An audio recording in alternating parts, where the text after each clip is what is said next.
I'm Taylor, number 47, and I'm freshman from English speaking and listening class.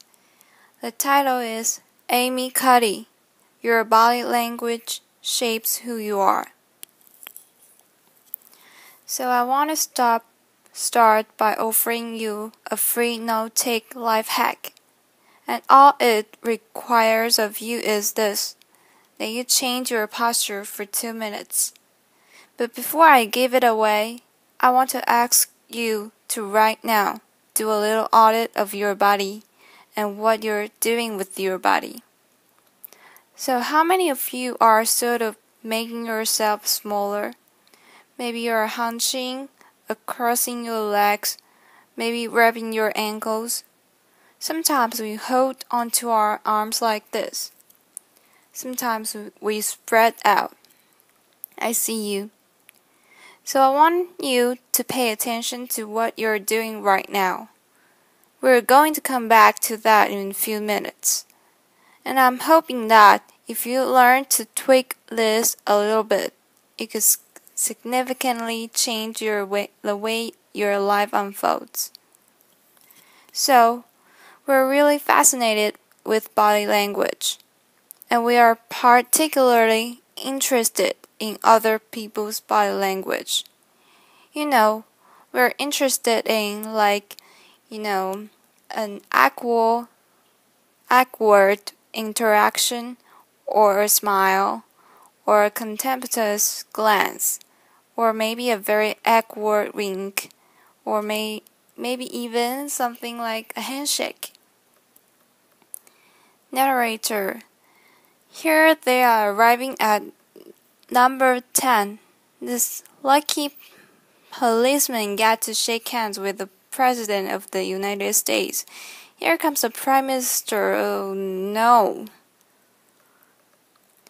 So a handshake or the lack of handshake can have us talking for weeks and weeks and weeks.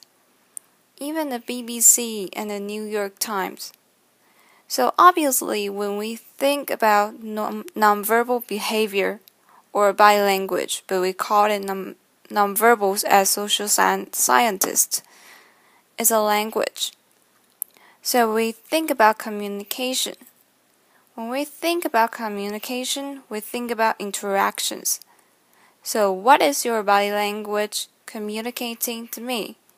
What's my communicating to you?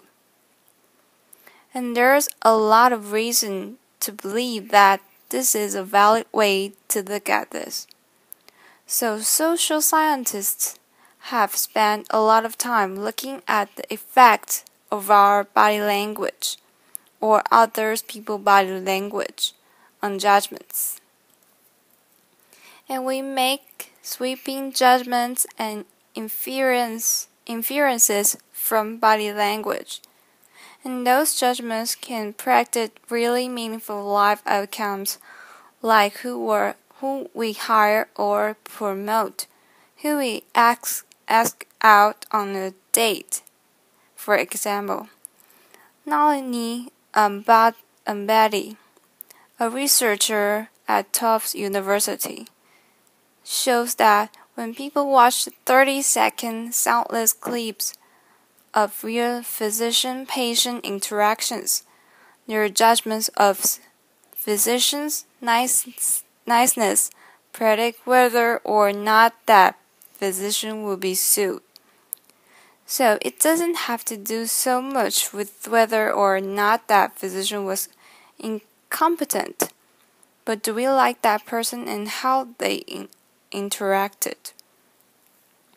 Even more dramatic, Alex Todorft at Princeton has shown us that judgments of political candidates' faces in just 1 second predict 70% of U.S. Senate and global national race outcomes, and even Dasco Digital. Emoticons used well in online negotiation can lead to you claim more value from that negotiation if you use them poorly. Bad idea, right? So when we think of nonverbals, we think of how we judge others, how they judged us, and what the outcomes are. We tend to forget, though, the other audience that's influenced by our nonverbals, and that's ourselves. We are also influenced by our nonverbals, our thoughts, and our feelings, and our physiology. So, what nonverbals am I talking about? I'm a social psychologist. I study prejudice, and I teach at a competitive business school. So it was inevitable that I would become interested in power dynamics. I became especially interested in nonverbal expressions of power and dominance. And what are nonverbal expressions of power and dominance? Well, this is what they are. So in animal kingdom, they are about expanding. So you make yourself big, you stretch out, you take up space, you're basically opening up. It's about opening up. And this is true across the animal kingdom. It's not just limited to primates. And humans do the same thing.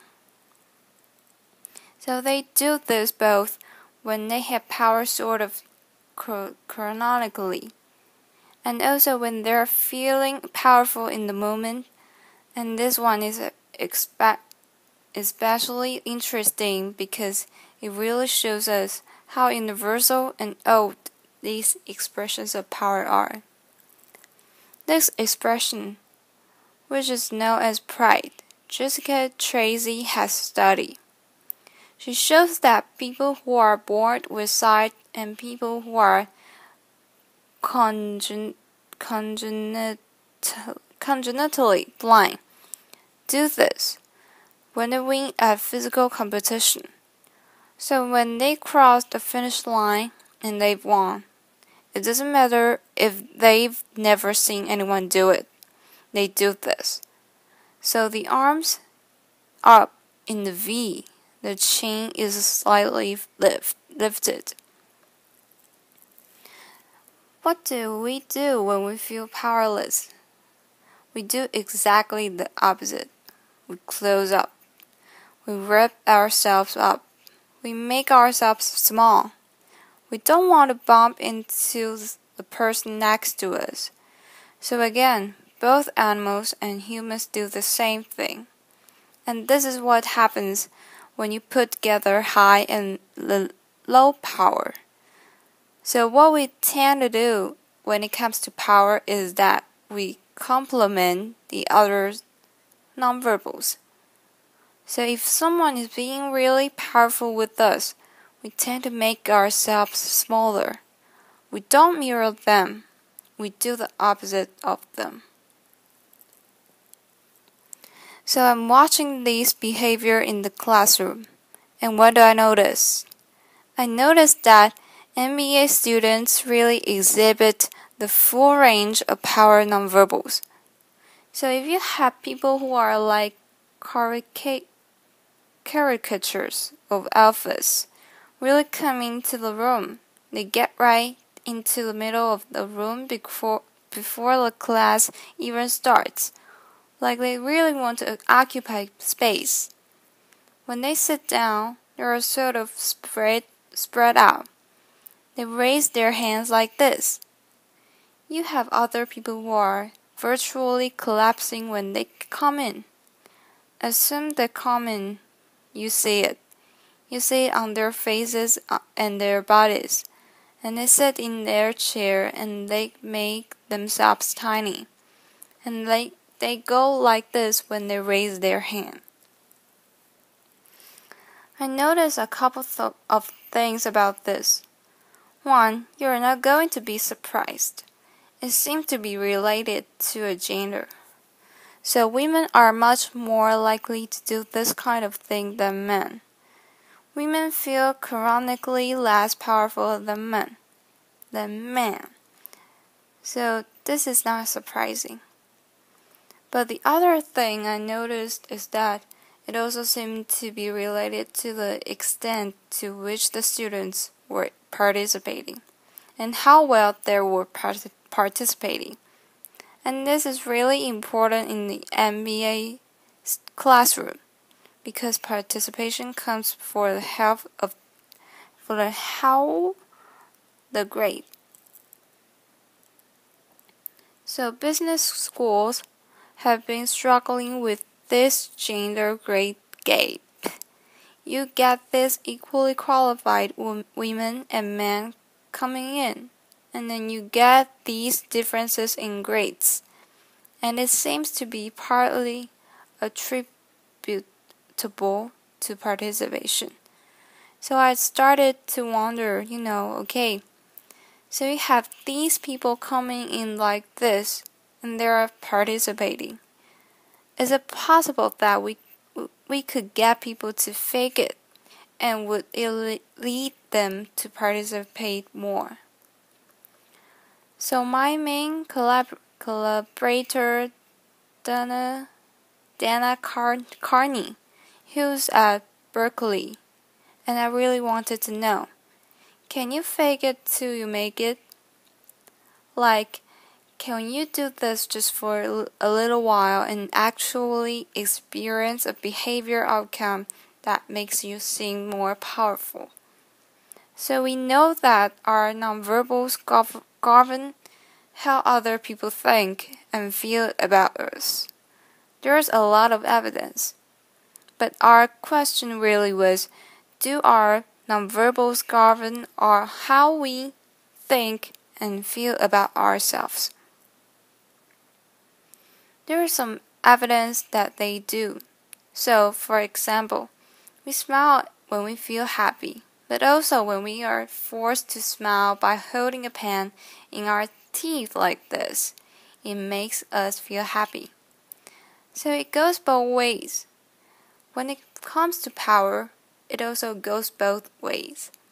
So when you feel powerful, you're more likely to do this. But it's also possible that when you pretended to be powerful, you're more likely to actually feel powerful. So the second question really was, so we know that our minds change our bodies. But is it also true that our bodies change our minds? And when I say minds, in the case of the powerful, what am I talking about this?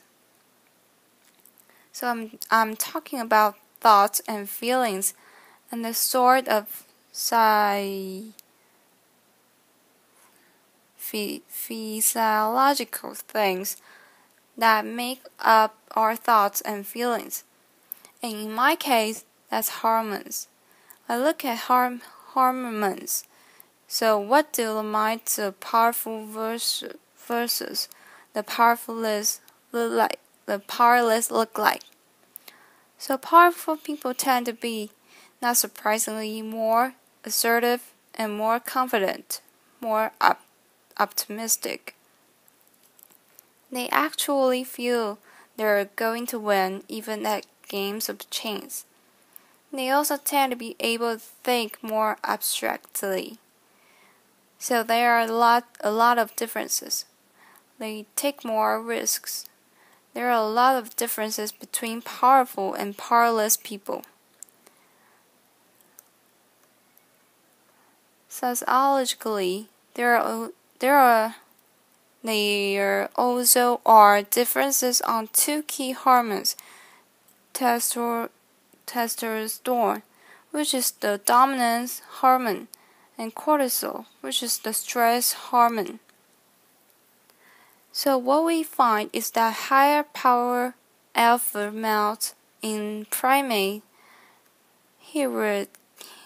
hierarchies have high testosterone and low cortisol, and powerful and effective leaders also have high testosterone and low cortisol. So what does that mean? When you think about power, people tended to think only about testosterone because that was about dominance. But really, power is also about how you react to stress. So, do you want the high power leader that's dominant, high on testosterone, but really stress reactive? Probably not, right? You want the person who's powerful and assertive and dominant, but not very stressed, reactive. The person who's laid back. So we know that in primate hierarchies, if an alpha needs to take over, if an individual needs to take over an alpha role sort of suddenly, within a few days, that individual's testosterone has gone up significantly and his cortisol has dropped significantly. So we have this evidence, both that the body can shape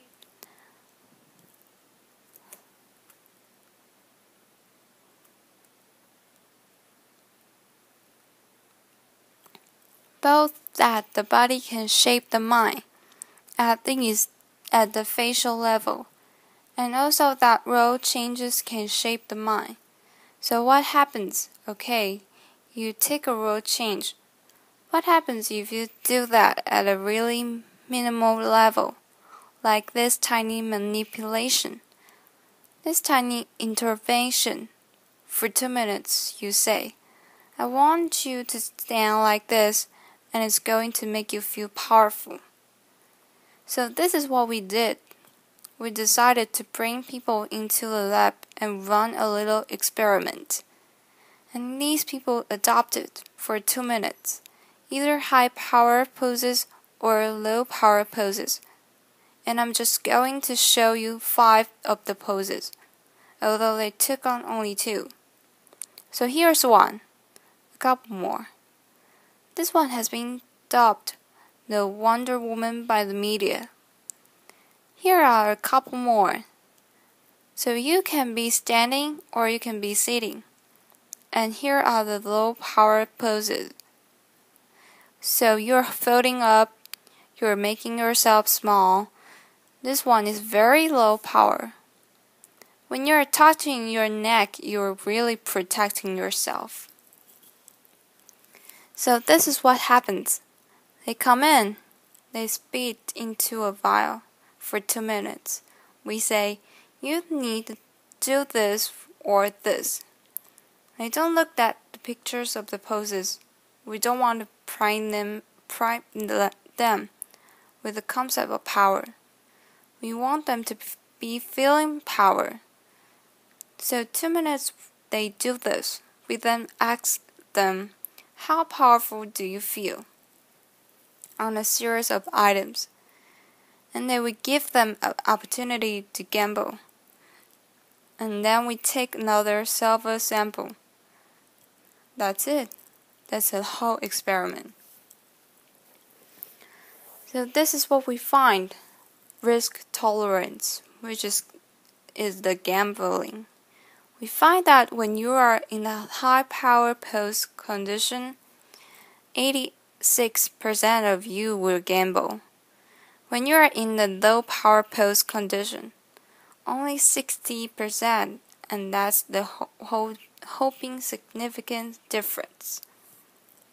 Here's what we find on testosterone.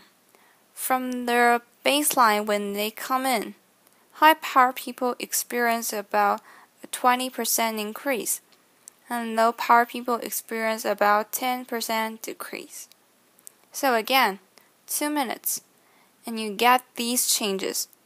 Here's what you get on cortisol. High power people experience about a 25% decrease, and the low power people experience about a 15% increase. So 2 minutes lead to these hormonal changes that configure your brain to basically be either assertive, confident, and comfortable, or really stress reactive. and feeling sort of shut down. And we've all had that feeling, right?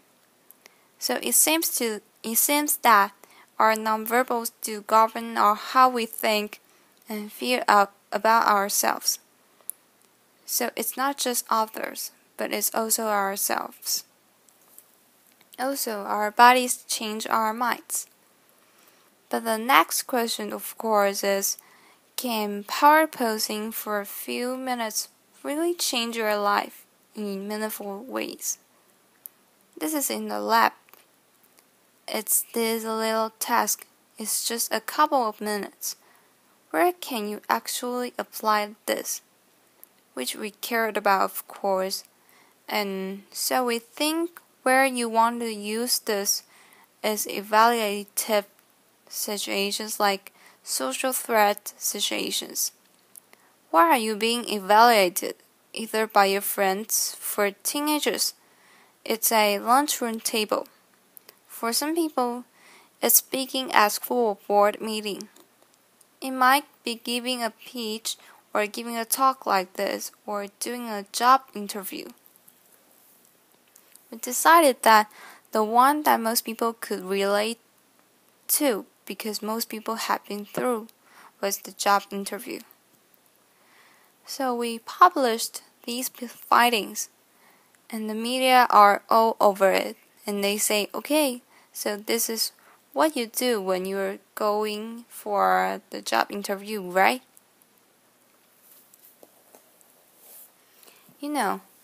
So we were, of course, horrified and said, oh my God, no, that's not what we meant at all. For numerous reasons, no, don't do that. Again, this is not about you talking to other people. It's you talking to yourself. What do you do before you go into a job interview? You do this, you're sitting down, you're looking at your iPhone or your Android, not trying to leave anyone out. You're looking at your notes, you're hunching up, making yourself small. When really what you should be doing maybe is this like in the bathroom, right? Do that. 2 minutes. So that's what we want to test, okay? So we bring people into the lab and they do either high or low power poses again. They go through a very stressful job interview. It's 5 minutes long. They are being recorded. They are being judged also. And the judges are trained to give no nonverbal feedback. So they look like this. Imagine this is the person interviewing you. So for 5 minutes, nothing. And this is worse than being heckled. People hate this. It's what Marina LaFrance calls standing in social quicksand. So this really spikes your cortisol. So this is the job interview we put them through because we really wanted to see what happened. We then have these quarters look at these tapes, 4 of them. They are blind to hypotheses. They are blind to the conditions. They have no idea who's being posing in what pose. And they end up looking at these sets of tapes. And they say, we want to hire these people, all the high power poses. We don't want to hire these people. We also evaluate these people much more positively overall. But what's driving it? It's not about the content of the speech. It's about the presence that they're bringing to the speech. Because we rate them on all these variables related to competence, like how well structured is the speech? How good is it? What are their qualifications? No effect on those things. This is what's affected. These kinds of things, people are bringing their true selves, basically. They are bringing themselves. They bring their ideas, but as themselves with no, residue over them. So this is what's driving the effect or mediating the effect. So when I tell people about this, that our bodies change our minds, and our minds can change our behavior, and our behavior can change our outcomes, they say to me, it feels fake, right? So I said, fake it till you make it. It's not me. I don't want to get there and then feel like a fraud. I don't want to feel like an imposter. I don't want to get there only to feel like I'm not supposed to be here. And that really resonated with me. Because I wanted to tell you a little story about being an imposter and feeling like I'm not supposed to be here. When I was 19, I was in a really bad car accident. I was thrown out of a car, rolled several times. I was thrown from the car, and I woke up in a head injury rehab ward. And I had been withdrawn from college, and I learned that my IQ had dropped by 2 standard deviations, which was very dramatic. I knew my IQ because I had identified with being smart, and I had been called gifted as a child. So I'm taken out of my college. I keep trying to go back. They say, you're not going to finish college, just, there are other things for you to do, but that's not going to work out for you. So I really struggle with this. And I have to say, having your identity taken from you, your core identity, and for me, it was being smart. Having that taken from you, there's nothing that leaves you feeling more powerless than that. So I felt entirely powerless. I worked, and I got lucky and worked, and got lucky and worked. Eventually, I graduated from college. It took me 4 years longer than my peers, and I convinced someone, my angel advisor Susan Fisk, to take me on. And so I ended up at president, and I was like, I'm not supposed to be here. I'm an imposter. And the night before my first year talk, and the first year talk at Princeton is a 20-minute talk to 20 people. That's it. I was so afraid of being found out the next day that I called her and said, I'm quitting.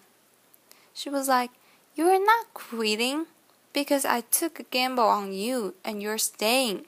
You're going to stay. And this is what you're going to do. You're going to fake it. You're going to do every talk that you ever get asked to do. You're just going to do it and do it and do it. Even if you're terrified and just paralyzed and having an out-of-body experience, until you have this moment where you say, oh my gosh, I'm doing it. Like, I have become this. I'm actually doing this. So that's what I did. 5 years in my grad school, a few years, I'm at Northwestern. I moved to Harvard. I'm at Harvard. I'm not really thinking about it anymore. But for a long time I had been thinking, not supposed to be here. So at the end of my first year at Harvard, a student who had not talked in class the entire semester, I had said, look, you've got to participate or else you're going to fail. Come into my office. I really didn't know her at all. She came in totally defeated, and she said, I'm not supposed to be here. And that was the moment for me. Because two things happened. One was that I realized, oh my gosh, I don't feel like that anymore. I don't feel that anymore, but she does. And I get that feeling. And the second was, she's supposed to be here. Like, she can fake it. She can be common.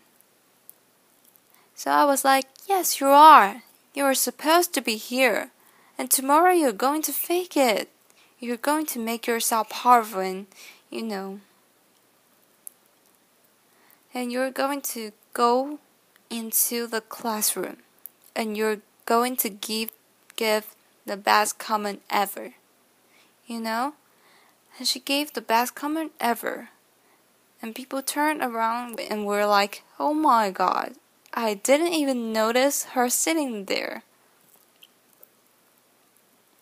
She comes back to me months later, and I realized that she had not just faked it until she made it. She had actually faked it until she became it. So she had changed. And so I wanted to say to you, don't fake it till you make it. Fake it till you become it. Do it enough until you actually become it and internalize. The last thing I'm going to leave you with is this. Tiny tweaks can lead to big changes. So this is 2 minutes, 2 minutes, 2 minutes, 2 minutes. Before you go into the next stressful, evaluative situation for 2 minutes, try doing this. In the elevator, in the bathroom stall, and your desk behind closed doors. That's what you want to do. Configure your brain to cope the best in that situation. Get your testosterone up. Get your cortisol down. Don't leave the situation feeling like, oh, I didn't show them who I am. Leave that situation feeling like, I really feel like I gotta say who I am and show who I am. So I wanted to ask you first, both to try power posing, and also I wanted to ask you to share the science, because this is simple. I don't have ego involved in this. Give it away. Share it with people. Because the people who can use it the most are the ones who know resources and know technology and know status and know power. Give it to them because they can do it in private.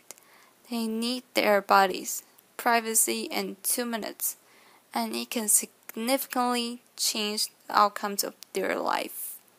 Thank you.